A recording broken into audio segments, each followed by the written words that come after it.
Yesterday, after I cleaned house and stuff, I was sitting there and I was talking to God, wanting to know what He would have for today. And He dropped this in my spirit as ingredients of the Spirit. And then I got thinking about sourdough bread. Always thinking about food, I think, but no. How, when you have a starter of sourdough bread, you have to feed it every day, continually, for a week or two, to make it into a good bread.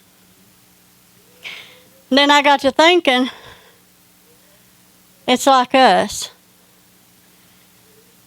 The number one ingredient that we have, that we need in our life, is Jesus. And then we start feeding off that, feeding ourselves, our spirit. Sorry, I'm just out of breath. Jesus. Whew. So as you submit your life to Christ, and you start on that journey, we have to feed ourselves, and that would be with the Word of God, prayer, and fasting. To get our spirit lined up with Christ.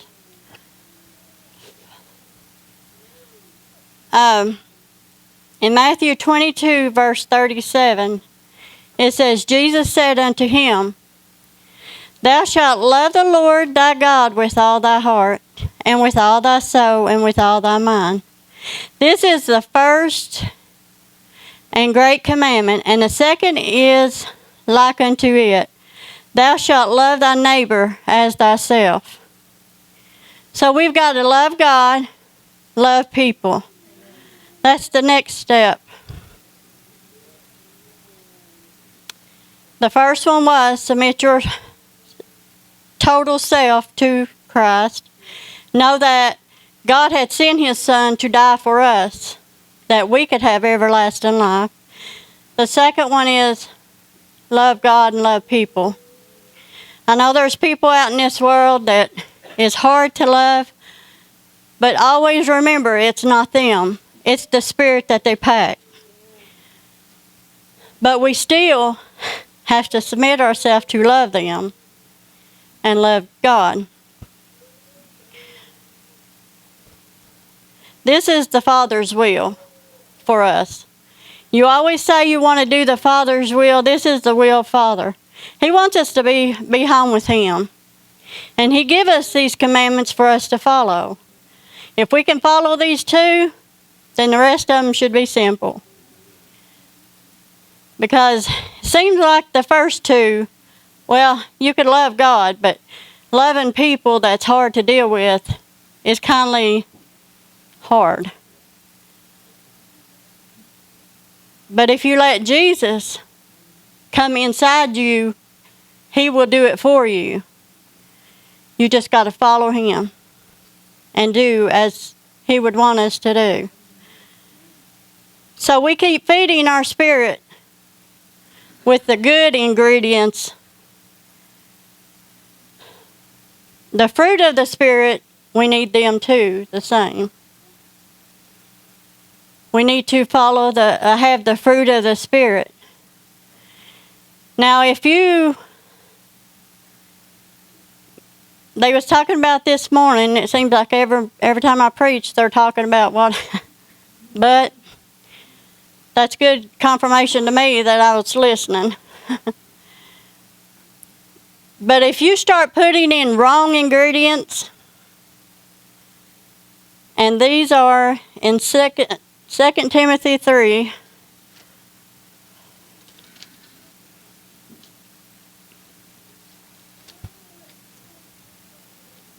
starting at verse 2 to 5. For men shall be lovers of their own selves, covetous, boastful, proud, blasphemers, disobedience to parents, unthankful, and unholy. We can be unthankful and unholy for everything. Say you got you a present,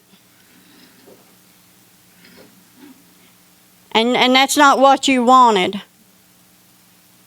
You're not thankful for that present. So we can't get in that category of being unthankful. Always be thankful in everything. There's always something in your life that you can be thankful for. For one, He woke us up this morning. He gave us another chance or another day to be in His house, to hear His word, and to please Him. I thank God for that I'm able to please Him one more day and be in His house. Without natural affections, truce breakers, false accusers, incontinent, fierce, despisers of those that are good, traitors, heady, high-minded, lovers of pleasures more than lovers of God, having a form of godliness, but denying the power thereof. From such turn away. So to have, as a sourdough, a good spirit, we have to follow the ones that was in Matthew. We have to follow that. But if we try to follow that as we come into the church of God and then we go out and try to be as 2 Timothy 3:2-5, that's not godliness. We haven't had that head-on collision like we're supposed to with God. We need to go back and because we don't have time to play. And He's told us a while back not to be playing games. Game time's over. It's getting serious. It's getting to the Son of Man's coming. And I thank God for that. I thank God that, He saved my soul. And He brought me out of that grave. And He set my feet on solid ground. And that's Him. That's only Him. You can't have a solid ground unless you have Jesus. Because it's like sinking sand. If you try to do it any other way, it's not going to work. Just like sourdough bread, if you, instead of put yeast, put flour in it. I know it calls for flour, but if you put flour instead of yeast, it's not going to rise. It's not going to do the purpose that sourdough was supposed to do. And that's the way with us. Without God, we're nothing. With God, we're all things. So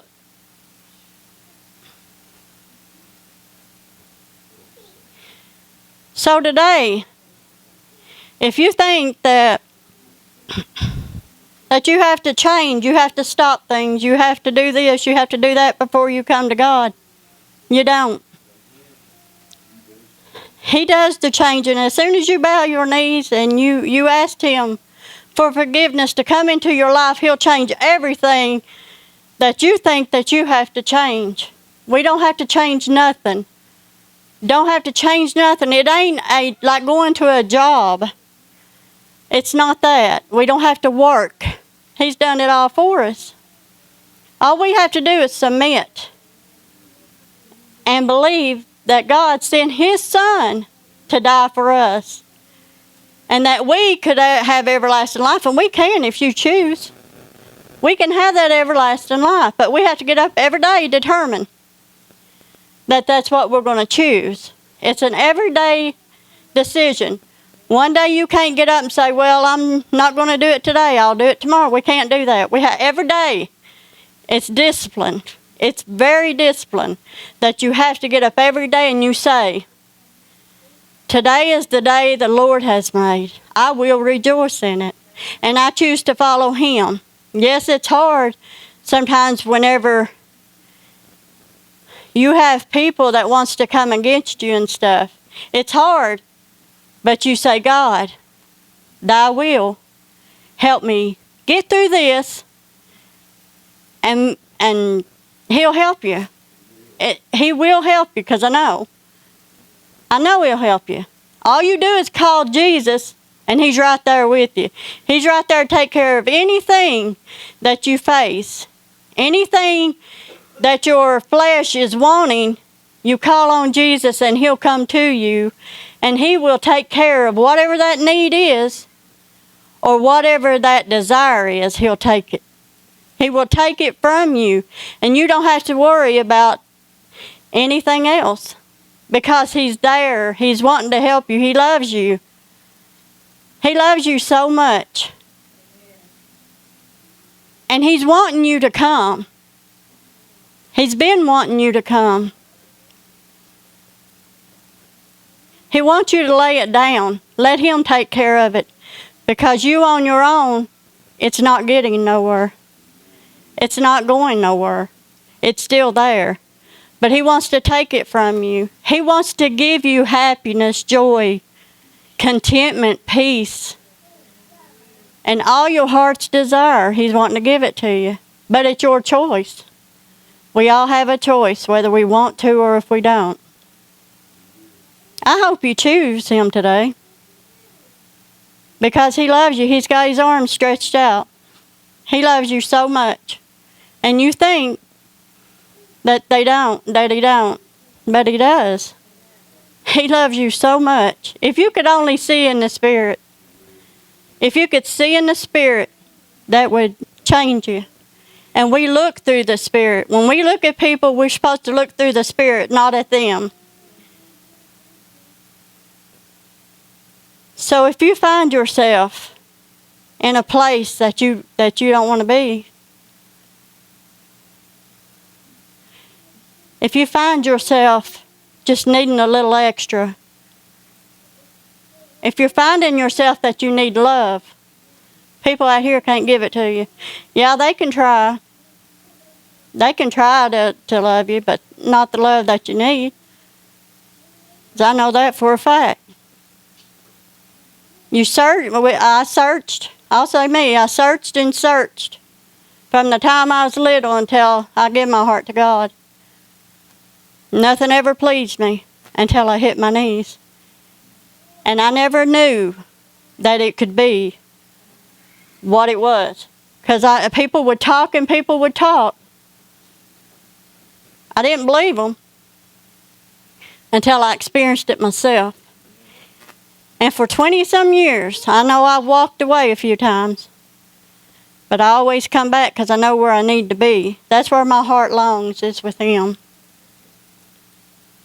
And every time I come back, He's always been there.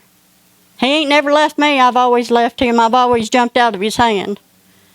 And went on thinking I could do it on my own. I couldn't. I couldn't do it on my own. And every time I come back, He was there waiting on me. He was always waiting on me. He never failed me. He still never fails me. He is so loving. And He loves you so much. If you could ever say anybody loved you, it's Him. Even if we're not in His hand, He still loves us. And He always wants us. There's not one time He never wants you. So if I could always say somebody truly loves me, it's God. If I could say that somebody truly wants me, it's God. What more do I need? I don't need no more. Because He's everything. And He wants to be everything to you. But you've got to surrender it to Him. You've got to surrender your whole self to Him. Not just part of it, because you can't take care of the rest. It has to be the total encounter of God. The total. Because it don't do with you trying to take care of half and Him take care of the rest. It don't work that way. We have to totally submit everything. And believe me, if you would try Him and you don't like it, Satan's always waiting for you back. There ain't no trouble with that. But I promise, I believe if you give Him one chance, you would love it. And you would think, like I did before, what was I thinking? Why didn't I come sooner? Because I'm telling you, He's love, He's peace, He's mercy, He's long-suffering. And I thank God for that long-suffering that He is. And I thank God that He wants to spend eternity with us. And He gives us that chance to spend it with Him. And for the people that's went on before us. But if you find yourself on the wrong side of the Spirit, and you're not happy, nothing makes you happy, you could always put the ingredients in of the good Spirit. The ingredients of the Spirit of God is what I'm talking about. You can always put that in, and that's when you'll get your joy and your peace and your love and your happiness and everything you totally need to make heaven your home. So why don't you surrender today? Why don't you give it to Him? He says, taste and see. Taste Him and see. Because it's well worth it. It's well worth it. And you'll never long for anything else. Because you won't need to. You'll have everything you need. And you won't need the things of this world or anybody or anything like that. All you need is Him. So I asked you today, He's got His arms stretched open to you today. And He's saying, come. Lay all your burdens down and your heavy laden. Lay it down. Don't carry it no more. Give it to Him. Don't try to do this on your own because it don't work. Add joy into your life and happiness and love. Add it to your life today. Surrender it all. So if everybody find you a place to pray, the altar is open for you. Don't turn Him away.